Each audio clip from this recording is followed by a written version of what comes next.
Hello guys, welcome back to judiciary gold. हो चुकी है हमारी प्री की जर्नी खत्म और अब एक नई जर्नी पे हम निकल पड़े हैं जो कि है हमारी मेंस की जर्नी। जी हाँ, जितना प्री हमारे लिए इम्पोर्टेंट था अब उससे बहुत ज्यादा इम्पोर्टेंट है हमारा मेंस। और मेंस का सिलेबस तो खैर हम सब लोग देखते आ रहे हैं। आज स्पेसिफिकली हम फोकस करेंगे हमारे पेपर 1 यानी कि जीके एंड करंट अफेयर्स को हमें किस तरीके से प्रिपेयर करना है हमारे यूपी जुडिशियल सर्विस एग्जामिनेशन के मेंस के लिए। इसके ऊपर हमारा फोकस जो है वो रहेगा। अब समझने वाली बात यह है कि भाई सिलेबस देखते हैं, कई बार हम सिलेबस को ही प्रॉपरली डिकोड नहीं करते हैं। देखो, कुछ भी उठा के पढ़ने लगना कि भाई ये तो मेंस है, इसमें तो बहुत ज्यादा कुछ पूछा जाएगा। I mean that's not like how the exams are cracked, isn't it?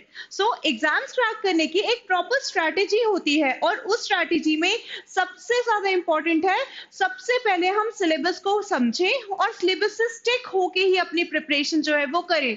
क्योंकि जीके तो अनंत है ही, करंट अफेयर्स उससे भी ज्यादा वास्ट है। जी हाँ, बहुत ज्यादा है पढ़ने के लिए, मतलब बहुत ज्यादा है देखने के लिए, लेकिन वो सारा हमारे लिए इंपॉर्टेंट नहीं है, सिर्फ कुछ चीजें हमारे लिए इंपॉर्टेंट है। और अगर हम इस तरीके से एक प्रॉपर स्ट्रैटेजी बना के तैयारी करेंगे, अपने सिलेबस से स्टिक होके रहेंगे और प्रॉपरली ऑर्गेनाइज करेंगे चीजों को कि भाई कौन से टॉपिक्स को हमें पढ़ना है, तब जाके हम प्रॉपरली अपने मेंस में एक अच्छा स्कोर जो है वो ला पाएंगे।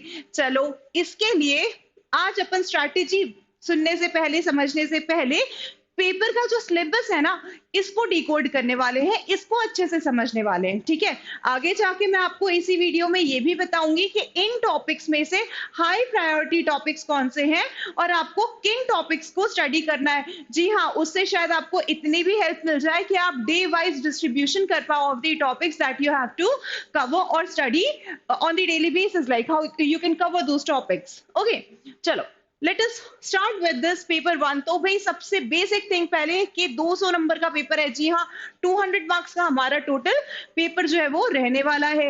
अब एज इट इज ये हमारा सिलेबस है, इसको हम सुनना और समझना शुरू करते हैं। This paper may include the questions based on the topics relating to. अब किन टॉपिक्स पे से क्वेश्चन आएंगे? History of India.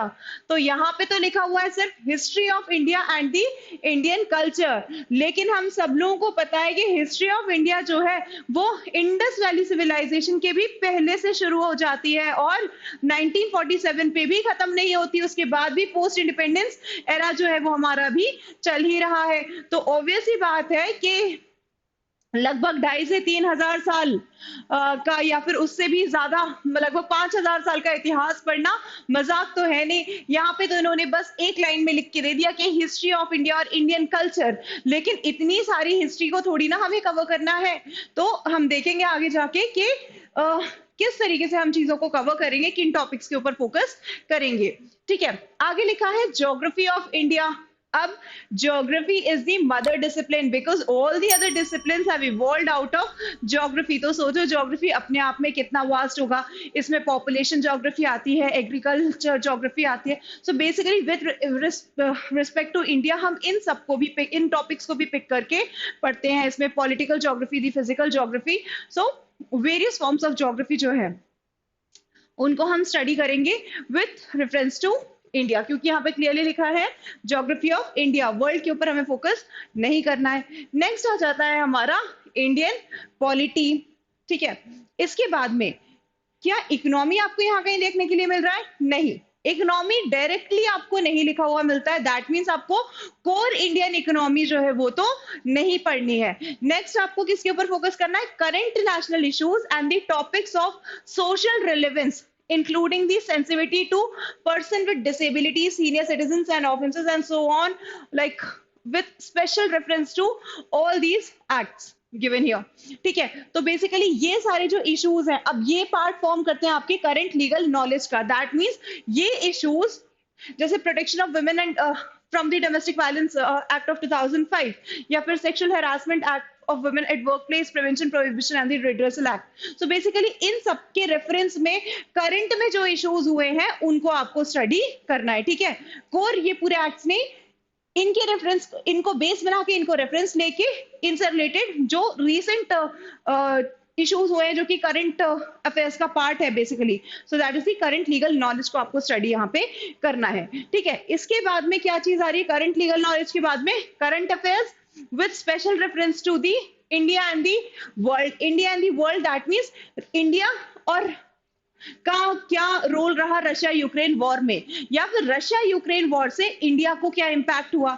चलो दूसरा कोई मुद्दा लेते हैं, जैसे श्रीलंकन क्राइसिस में obviously it is a neighbouring country और पड़ोसियों की हेल्प करना हमारा जन्मसिद्ध ड्यूटी बनती है, अधिकार तो नहीं, ड्यूटी जरूर हमारी बनती है। तो भी हमने वहां पे क्या रोल प्ले किया, बांग्लादेश के साथ में हमारे रिलेशंस कैसे हैं, या फिर इंटरनेशनल लेवल पे जो भी सारी चीजें हो रही हैं उसका इंपैक्ट इंडिया पे कैसे हो रहा है। That means India and the world में आप यहाँ पे पढ़ोगे current affairs with keeping India as the base, like international level पे जो भी इवेंट्स हो रहे हैं उसमें इंडिया का क्या रोल है और उसका इंपैक्ट इंडिया के ऊपर क्या है। That means basically you are studying the international relations here. Foreign policy India की क्या है, रिसेंटली भी किससे लड़ाई हुई है और किससे हमारी दोस्ती हुई है, सारी चीजों को हम यहाँ पे स्टडी करते हैं। मतलब जब भी हम करंट अफेयर्स पढ़ रहे हैं तो उन चीजों पे हमें फोकस रखना है। ठीक है, करंट अफेयर्स तो बहुत ज्यादा है, क्या सारी न्यूज इंपॉर्टेंट है? नहीं, ये स्पेशल चीजें जो है वही हमारे लिए इंपॉर्टेंट है। ठीक है, नेक्स्ट आ जाता है आपका इंडियन इकोनॉमी। अब आप देख रहे हो इंडियन इकोनॉमी कोर नहीं है, आपका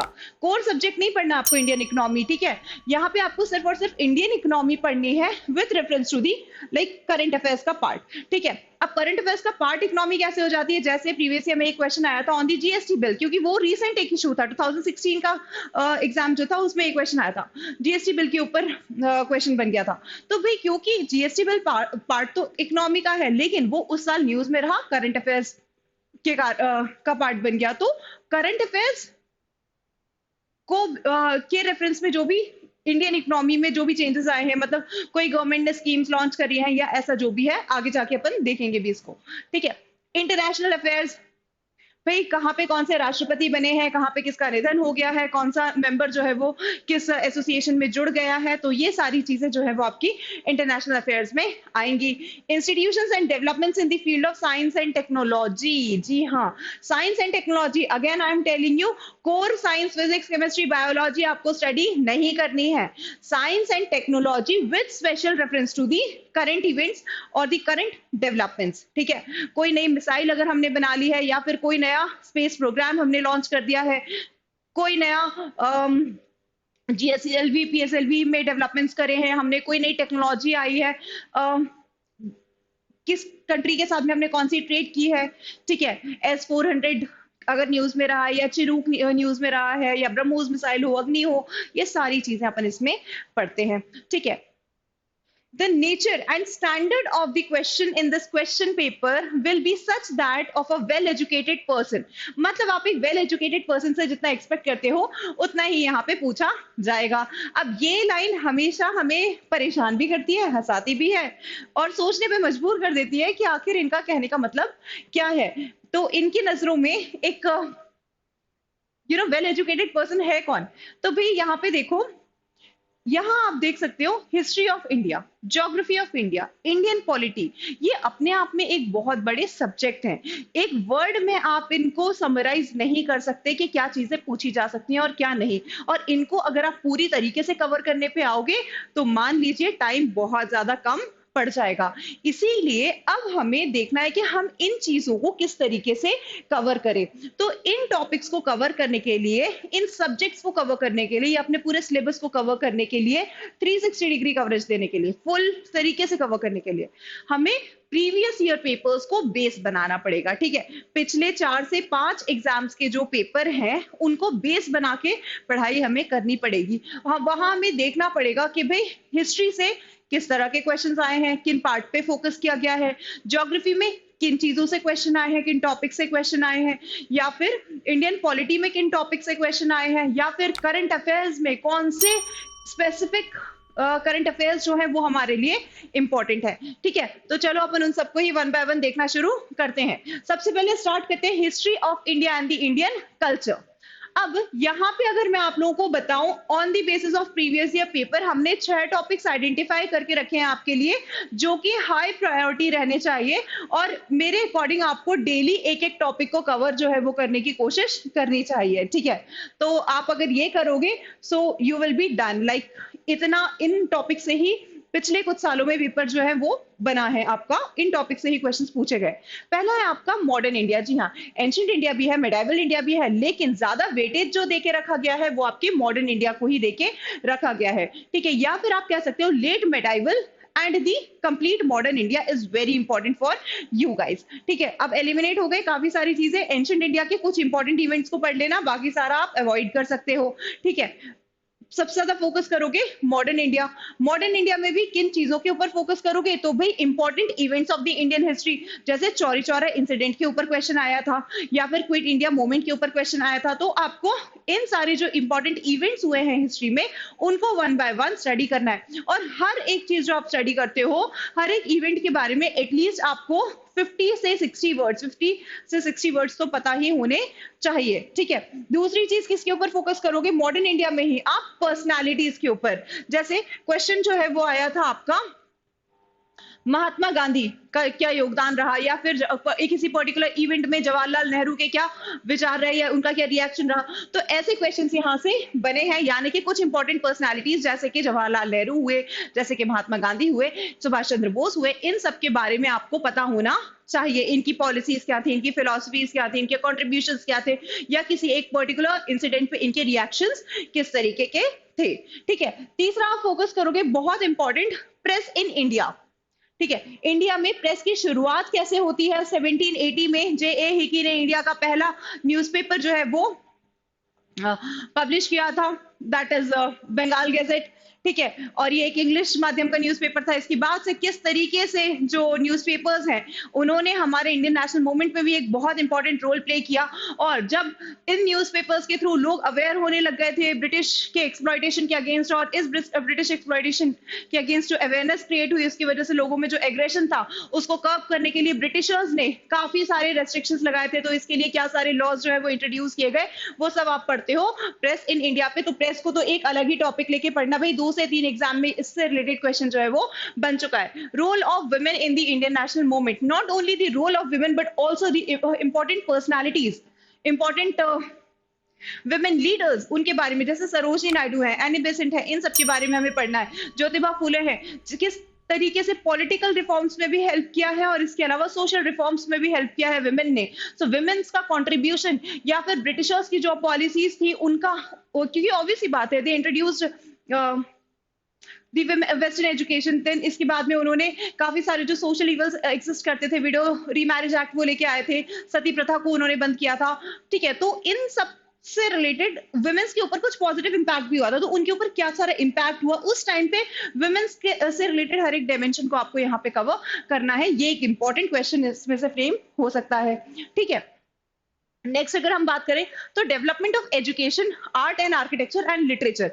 आर्ट एंड आर्किटेक्चर की जब भी बात आएगी तो क्वेश्चन जो है वो मुगल एम्पायर से बनने के चांसेस ज्यादा रहते हैं। जैसे पेंटिंग्स का डेवलपमेंट जहांगीर के टाइम में हुआ, इससे रिलेटेड क्वेश्चन आया हुआ था। इसके अलावा हो सकता है कि शाहजहां से रिलेटेड डेवलपमेंट्स जो हुए थे आर्किटेक्चर में, उससे रिलेटेड क्वेश्चन जो है वो पूछे जाए। तो बेसिकली मेनली आर्किटेक्चर की जब बात आएगी तो इंपॉर्टेंट हो जाता है Mughal period and later than the other things. ठीक है, इनफैक्ट आर्किटेक्चर की जब बात होती है, आर्ट एंड आर्किटेक्चर की, तो एंशिएंट इंडिया भी इंपॉर्टेंट हो जाता है। एंशिएंट इंडिया के टाइम में क्या सारी चीजें थी, जैसे जो डेवलपमेंट्स ऑफ टेम्पल्स हुए, the various styles of building the temples and all such things, वो सब इसमें आ जाता है। ठीक है, इंपॉर्टेंट टेम्पल्स वगैरह भी आप याद कर लीजिएगा। इसके बाद में development of education, vernacular press act क्या है, या फिर वेस्टर्न एजुकेशन किस तरीके से इंट्रोड्यूस हुई, मिशनरीज के आने का इम्पैक्ट पड़ा, ये सारी चीजें आप यहाँ पे पढ़ोगे। Macaulay's minute and everything you will have to study in this topic. So basically these are the topics of the high priority. ऐसा नहीं है ये कंप्लीट है, बट ये हाई प्रायोरिटी है, और इनको कवर करते हो, इनके हर एक डायमेंशन को कवर करते हो, तो आपका लगभग पार्ट जो है वो तैयार हो जाता है फॉर दी हिस्ट्री। ओके, और ये मिला के हिस्ट्री का अगर हम पार्ट देखें तो 20 मार्क्स का हिस्ट्री जो है वो पूछा जाएगा। अब ये 5 मार्क्स के 4 क्वेश्चन हो सकते हैं, या फिर ए बी में डिवाइड करके ये 2 मार्क्स के लिए भी पूछ सकते हैं, मतलब इस तरीके से ऑर्गेनाइज कर सकते हैं। So in multiple ways they can ask you, लेकिन ओवरऑल 20 मार्क्स जो है उसका हिस्ट्री पूछा जाता है। ठीक है, नेक्स्ट अगर हम देखें तो ज्योग्राफी, 20 मार्क्स का आपका ये ज्योग्राफी भी पूछा जाएगा, और 20 मार्क्स के लिए ऑब्वियसली कुछ स्पेसिफिक टॉपिक्स हैं जिनसे क्वेश्चन जो है वो हमेशा बनते रहे हैं। तो भाई क्वेश्चन जो है वो सबसे ज्यादा मुझे जो देखने के लिए मिला वो है आपका सेंसस ऑफ इंडिया से। हर साल क्वेश्चन आया है सेंसस ऑफ इंडिया के ऊपर। ठीक है, अब सेंसस ऑफ इंडिया का डेटा कहाँ से मिलेगा? 12th क्लास की एनसीईआरटी जो है वो उठा लो, वहां पे लिटरेसी रेट के ऊपर भी डेटा दे के रखा है, पॉवर्टी लेवल के ऊपर डेटा दिया हुआ है, ह्यूमन डेवलपमेंट का डेटा दिया हुआ है, टेबल्स दिए हुए हैं, बेसिकली सारे स्टेट्स उसमें कवर किए हुए हैं। ठीक है, सेक्स रेशियो का डेटा देके रखा हुआ है, इसमें टेबल्स देके रखे हुए हैं, उनको स्टडी करो। क्वेश्चंस बिल्कुल उसमें से ही आए हुए हैं कि भाई इन सारे स्टेट्स को अरेंज करो according to the literacy level, according to the sex ratio. इस तरह से मल्टीपल वेज में क्वेश्चन जो है वो पूछे गए हैं from the census of India. UP का सेंसस भी इसमें इंक्लूडेड है भाई, यूपी का सेंसस भी आपको पढ़ना है। तो सेंसस ऑफ इंडिया लेटेस्ट अभी आया है 2011, तो 2011 पढ़ोगे प्लस आप यूपी का सेंसस पढ़ोगे, इससे बहुत क्वेश्चंस कवर होंगे। इसमें आपको पूरा टेबल देखना है। हाँ, याद करना डिफिकल्ट है तो 2 से 4 बार देखो, एक जनरल आइडिया जो है वो आपको लग जाएगा एज टू कौन से स्टेट अच्छे परफॉर्मर्स है या कौन से बेकार तरीके से परफॉर्म कर रहे हैं। ठीक है, चलो नेक्स्ट आप बात करोगे इसमें borders of India and disputes. तो पूछा जा सकता है क्वेश्चन कि भाई इंडिया के जो सारे बॉर्डर्स हैं उनको अरेंज करिए according to the length of the borders. ठीक है, अब बॉर्डर्स पढ़ोगे तो दुश्मनों के साथ बड़े अच्छे रिलेशंस तो है नहीं, दुश्मनी हमारी ज्यादा है, तो डिस्प्यूट्स को भी आपको स्टडी करना है। जैसे सर क्रीक डिस्प्यूट, अब इनमें से कोई ना कोई डिस्प्यूट हमेशा न्यूज में भी आ जाता है, तो करंट से रिलेट करके भी इसको पूछ सकते हैं। जैसे सियाचिन वाला डिस्प्यूट है, पाकिस्तान ऑक्यूपाइड कश्मीर वाला डिस्प्यूट है, गलवान वैली वाला डिस्प्यूट है, या फिर हमारा अरुणाचल प्रदेश वाला डिस्प्यूट है चाइना के साथ में, या फिर हमारा सर क्रीक डिस्प्यूट है पाकिस्तान के साथ में। ये सब आप यहाँ पे स्टडी करोगे। नेक्स्ट है रिवर एंड दी डिस्प्यूट्स।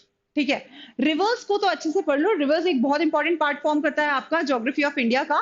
दूसरी चीज, ड्रेनेज सिस्टम के अलावा रिवर रिलेटेड डिस्प्यूट्स भी आपको स्टडी करने हैं, जैसे कि कावेरी डिस्प्यूट के ऊपर ऑलरेडी क्वेश्चन जो है वो बन चुका है। तो रिवर डिस्प्यूट्स हमेशा न्यूज में भी रहते हैं, इस कारण से इसके आने के चांसेस जो है वो ज्यादा रहते हैं। सो जैसे कि various river disputes international level पे भी जो चल रहे हैं हमारे दूसरे देशों के साथ में, जैसे तीसरा रिवर डिस्प्यूट है हमारा बांग्लादेश के साथ में, या इंडस वाटर ट्रीटी जो हमने साइन किया था पाकिस्तान के साथ में, उससे रिलेटेड अगर कोई न्यूज आ जाती है, या फिर इंडिया के अंदर ही जो हम लड़ रहे हैं पानी के लिए, तो वो सारे रिवर डिस्प्यूट्स है। कृष्णा रिवर डिस्प्यूट है, या फिर मुल्लापेरियार डैम इशू है।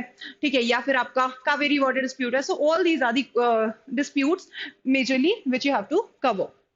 नेक्स्ट अगर हम बात करें टूरिज्म इंडस्ट्री, वही बहुत डेवलप कर रही है और बहुत बड़ा कंट्रीब्यूशन है हमारी इकोनॉमी में टूरिज्म का, और गवर्नमेंट भी टूरिज्म के डेवलपमेंट के लिए बहुत सारे स्टेप्स ले रही है। सो बेसिकली टूरिज्म क्या है, इको टूरिज्म क्या है, आपका you know blue flag certifications वगैरह भी बहुत ज्यादा हो रहे हैं, या फिर अगर हम बात करें मेडिकल टूरिज्म क्या, तो ये सारी चीजें जो है वो टूरिज्म की पूछी जा सकती है। इसके अलावा टूरिज्म को डेवलप करने के लिए अभी क्या सारी स्कीम्स वगैरह लॉन्च की गई हैं, ये सारे क्वेश्चंस भी इंपॉर्टेंट हो जाते हैं। नेक्स्ट अगर हम बात करें तो land water and the mineral resources. भाई वाटर रिसोर्सेज के ऊपर क्वेश्चन जो है वो पूछा जा रहा है कि ड्राउट प्रोन एरियाज कौन से हैं, या फिर ड्राउट की कंडीशन से बचने के लिए क्या सारे स्टेप्स लिए जा सकते हैं, वाटर की क्वालिटी जो डिटेरियोरेट हो रही है, तो इसके ऊपर बहुत ज्यादा ओपिनियनेटेड क्वेश्चन नहीं आते हैं आपके। ठीक है, ओपिनियन बेस्ड क्वेश्चन नहीं आते हैं आपके। जो क्वेश्चन आ रहे हैं वो आपसे जनरल इंफॉर्मेशन मांग रहे हैं, फैक्ट्स और जनरल इंफॉर्मेशन। ठीक है, so this is what UP is asking you. Okay, ये पढ़ोगे आप। इसके अलावा लैंड डिग्रेडेशन का इशू जो रहता है, तो ये वाला पार्ट आई विल सजेस्ट कि आप ना 12th क्लास के एनसीईआरटी से कवर करो। This is going to be helpful to all of you. ठीक है, लास्ट है हमारा agriculture in India. So again ये भी आप अगर 12th क्लास के एनसीईआरटी पढ़ते हो तो it is going to be of great help. Apart from that 12th class के एनसीईआरटी में जो स्टैटिक डेटा है, इसके अलावा अगर आप उसको करंट अफेयर्स का भी कुछ मिक्स दे पाते हो तो definitely it is going to enhance the quality of your answer. Okay, चलो अब बात हो गई हिस्ट्री और ज्योग्राफी की। नेक्स्ट आ जाते हैं हमारे इंडियन पॉलिटी पे। तो भाई इंडियन पॉलिटी की अगर हम बात करें तो 20 मार्क्स के अराउंड क्वेश्चन जो है वो इससे भी बनेंगे, 20 मार्क्स के क्वेश्चन जो है वो इससे आएंगे। तो मेनली जिन फोकस एरियाज जो हमारे होने चाहिए वो क्या है? सबसे पहली चीज मेकिंग ऑफ द कॉन्स्टिट्यूशन। ठीक है, making of the constitution. Making of the constitution में कॉन्स्टिट्यूशनल डेवलपमेंट, ठीक है, कॉन्स्टिट्यूशनल डेवलपमेंट में वेरियस जो एक्ट्स इंट्रोड्यूस हुए थे, रेगुलेटिंग एक्ट ऑफ 1773 से लेके आपका 1947 का इंडियन इंडिपेंडेंस एक्ट तक आपको सारे एक्ट्स पढ़ने हैं। 1935 के क्वेश्चन एक्ट के ऊपर क्वेश्चन जो है वो बन चुका है ऑलरेडी। ठीक है, इसके अलावा कॉन्स्टिट्यूशन किस तरीके से बना, कॉन्स्टिट्यूशनल असेंबली का फॉर्मेशन, कॉन्स्टिट्यूएंट असेंबली का फॉर्मेशन किस तरीके से हुआ, कितने मेंबर्स थे, कितनी कमिटीज थी, कमिटीज के ऊपर क्वेश्चन आ चुका है प्रीवियस ईयर में। ठीक है, तो बेसिकली ये सारी चीजें पढ़ोगे। इसके बाद कॉन्स्टिट्यूशन बनने के बाद में कौन से पार्ट कॉन्स्टिट्यूशन के इंपॉर्टेंट है, तो भाई पार्ट 1 बहुत ज्यादा इंपॉर्टेंट है। Formation of the new state या फिर admission of the new states के ऊपर क्वेश्चन आ चुका है ऑलरेडी। पार्ट 2 सिटीजनशिप के ऊपर क्वेश्चन आ चुका है, इसलिए पार्ट 2 भी इंपॉर्टेंट है। पार्ट 5 बहुत ज्यादा इंपॉर्टेंट है, यूनियन गवर्नमेंट, ठीक है। पार्ट 6 स्टेट से रिलेटेड है, ये भी बहुत ज्यादा इंपॉर्टेंट। सो बेसिकली इसमें सारी चीजें जो है वो कवर हो जाएंगी, जैसे कि आपके सुप्रीम कोर्ट आपका पार्ट 5 में कवर हो जाएगा, पार्ट 6 में आपका हाई कोर्ट जो है वो कवर हो जाएगा, ठीक है। Union and the state executive जो है वो यहाँ पे कवर हो जाएंगे, तो इनसे रिलेटेड ही क्वेश्चन जो है वो ज्यादा बने हैं। इसके अलावा जो क्वेश्चन बना है वो डीपीएसपी पे क्वेश्चन आए हुए हैं, और राइट टू एजुकेशन वगैरह जो है इसके ऊपर क्वेश्चन जो है वो बने हुए हैं। तो खैर वो तो हाँ, right to education like part 3 भी आप इंक्लूड करो इसमें, क्योंकि ऑलरेडी आप लॉ में बहुत ज्यादा अच्छे से पढ़ते हो आप पार्ट 3 को, but part 3 again is very important, that is fundamental rights. चलो नेक्स्ट हम बात कर लेते हैं भाई करंट अफेयर्स की। चलो मैं पर्सनली सजेस्ट करूंगी आपको कि आप ना अपने डेज डिवाइड कर लो, ठीक है, कि मुझे करंट कितना पढ़ना है और स्टैटिक कितना पढ़ना है। मेरे अकॉर्डिंग जो आपका कंट्रीब्यूशन होना चाहिए वो आपका होना चाहिए 70:30 के रेशियो में। जी हाँ, 30% आपको आपका टाइम और एफर्ट कंट्रीब्यूट करना है for studying your static G के, एंड 70% आपको टाइम और अटेंशन अपना देना है करंट अफेयर्स के तरफ, ठीक है। चलो स्टैटिक की बात हो गई, करंट अफेयर्स की बात करते हैं। ये सारे टॉपिक्स हैं, इन टॉपिक्स को कर लोगे करंट अफेयर्स डन हो जाएगा। हाँ, 2 दिन एक टॉपिक के ऊपर 2 अच्छे से रिसर्च करो, उसको तैयार करो, तो इस तरीके से आपको तैयारी जो है वो करनी चाहिए करंट अफेयर्स की। सबसे पहली चीज, एक दिन बैठो और पूरे पीएम मोदी के विजिट्स जो है वो पढ़ लो, हर साल क्वेश्चन आता है इसके ऊपर, ठीक है। Next, schemes and the campaigns. अब ये स्कीम जो है वो किसी से भी रिलेटेड हो सकती है, एनवायरमेंट से रिलेटेड स्कीम हो सकती है, इकोनॉमी के से रिलेटेड स्कीम हो सकती है, ठीक है। यूपी गवर्नमेंट की स्कीम्स के ऊपर तो ज्यादातर फोकस करो, खैर यूपी दूसरे स्टेट्स की स्कीम्स भी पूछ लेता है, लेकिन अब हर एक चीज तो बहुत ही डिफिकल्ट हो जाएगा, तो मेनली फोकस करो गवर्नमेंट, सेंट्रल गवर्नमेंट की सारी स्कीम्स कवर करना और यूपी गवर्नमेंट की सारी स्कीम्स कवर करने के लिए, ठीक है। नेक्स्ट, समिट्स के ऊपर क्वेश्चन आता ही आता है, कहीं ब्रिक्स पूछा जाता है, कहीं आसियान पूछा जाता है, तो एक ना एक जो इंटरनेशनल समिट्स हुए हैं उनके ऊपर क्वेश्चन आता है, तो आपको ये पढ़ना है, बहुत इंपॉर्टेंट है। बहुत ज्यादा क्वेश्चन इससे पूछा जा, मतलब हर साल क्वेश्चन पूछा जाता है, ठीक है। नेक्स्ट, स्पोर्ट्स को आपको अच्छे से कवर करना है, ठीक है। इंडिया वेरियस जो स्पोर्ट्स कंडक्ट हुए हैं, कभी कॉमनवेल्थ गेम्स हो जाते हैं, कभी एशियन गेम्स हो जाते हैं, कभी आपके ओलंपिक हो जाते हैं, कभी वर्ल्ड कप हो जाता है, तो हर एक गेम में इंडिया की क्या परफॉर्मेंस रही ये अक्सर क्वेश्चन में पूछा जाता है, तो भी ये एक पार्ट आपको कवर करना है। फिर नेक्स्ट, आप अवार्ड्स के ऊपर फोकस करोगे, सारे अवार्ड्स पढ़ो और किसको मिले हैं ये पढ़ो, इसके ऊपर क्वेश्चन आता ही आता है, ठीक है। 5 एक अवार्ड्स जो है वो आपसे पूछे जाते हैं कि भाई लिखो ये अवार्ड्स जो है वो इस साल में किसको मिले हैं, ठीक है। नेक्स्ट, इंटरनेशनल रिलेशंस के ऊपर बहुत ज्यादा फोकस करना है। इंटरनेशनल रिलेशंस मैंने आप लोगों को एक्सप्लेन किया भाई किस कंट्री के साथ में हमने फ्री ट्रेड एग्रीमेंट साइन कर लिया, या किस कंट्री के साथ में हमने कोई डिफेंस एग्रीमेंट साइन कर लिया, या फिर किस कंट्री के साथ में हमने कोई कोलैबोरेशन किया है, एमओयू साइन किया है, ठीक है। तो ये सारी चीजें, इंडिया की फॉरेन पॉलिसी, यूनाइटेड नेशन में इंडिया का रिप्रेजेंटेशन, ठीक है, उसकी क्या इंपॉर्टेंस हो सकती है, इस पूरे टॉपिक को 360 डिग्री कवरेज जो है वो देना है। जब भी करंट अफेयर्स पढ़ते हो तो इन एरियाज के ऊपर स्पेशल फोकस रखना है, इनसे ही क्वेश्चन आया है, इसके अलावा नहीं ही आता है, बहुत कम चांसेस है आने के, मतलब मेनली आपका इन्हीं के ऊपर पेपर पूरा बनता है, ठीक है। नेक्स्ट, बिल्स एंड अमेंडमेंट्स, भाई सारे इंपॉर्टेंट जजमेंट्स, बिल्स, अमेंडमेंट्स जो भी आए हैं साल भर में आपको उनको कवर करना है, इससे क्वेश्चंस बनते हैं। नेक्स्ट बनते हैं सिक्योरिटी एंड डिफेंस से। सिक्योरिटी एंड डिफेंस में बेसिकली आ जाता है डिफेंस में आपने कौन सी नई मिसाइल लॉन्च करी है, कौन सी नई सबमरीन बनी है, ये सारी चीजें आप इसमें पढ़ते हो, ठीक है। किस कंट्री के साथ में अपनी कौन सी डील साइन करी है, कौन से स्पेसिफिक डिफेंस इक्विपमेंट के लिए, तो ये सारी चीजें इसमें कवर होती है। नेक्स्ट है आपका स्पेस, तो भाई कोई भी, जैसे अभी शुक्रयान न्यूज में है ना, गगनयान न्यूज में है, तो ये सारे स्पेस प्रोग्राम्स जो है पूछे जा सकते हैं। कोई नई सैटेलाइट लॉन्च की है वो पूछी जा सकती है, तो ये सारे क्वेश्चंस स्पेस से रिलेटेड हो जाते हैं।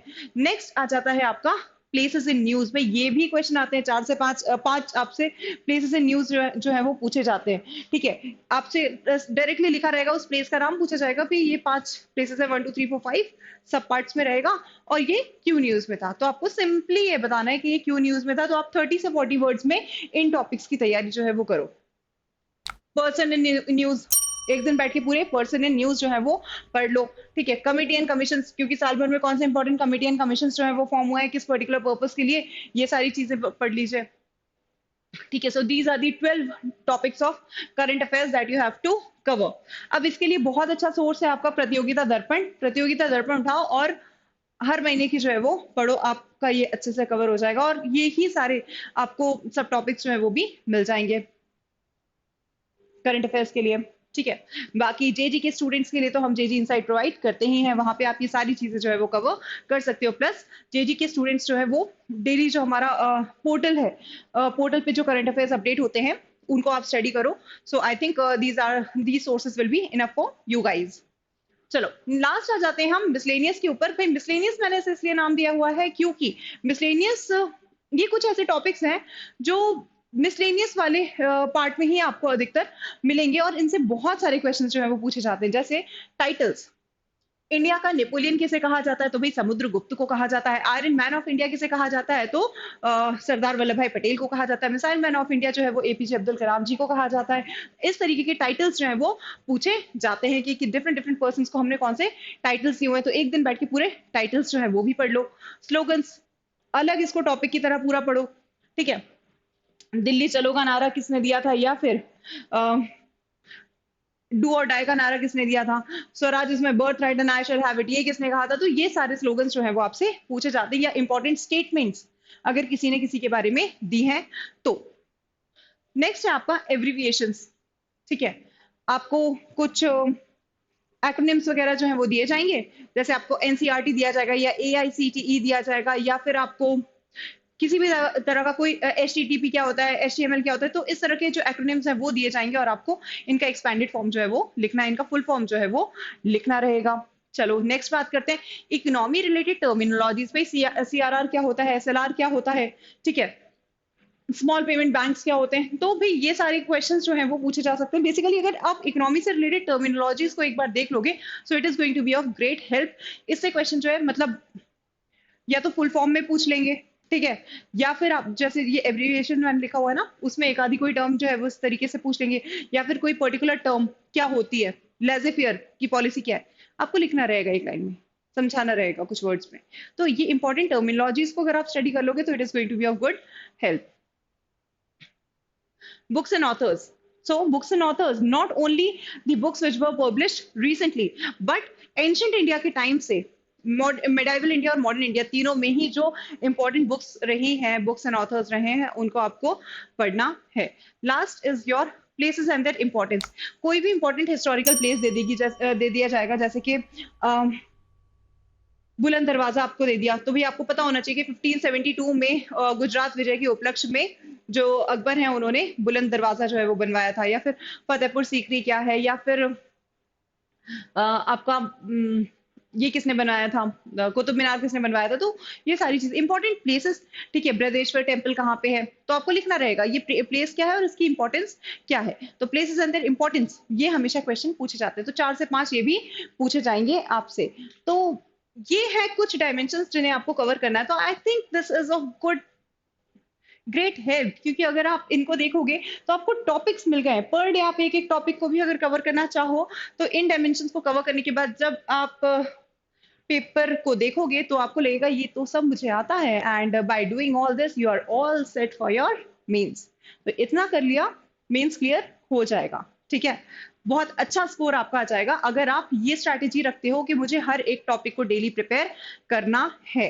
ठीक है, कुछ टॉपिक्स बड़े हैं तो उनको ऑब्वियसली बात है एक दिन में नहीं किया जा सकता, लेकिन you should keep these topics like topic wise आप इसको तैयार करो तो डेफिनेटली आपका सिलेबस जो है वो पूरी तरीके से कवर हो जाएगा। So I hope this helped you, and we'll be coming up with more such videos. This is all for now. Soon see you in the next video. Thank you everyone. Have a nice day.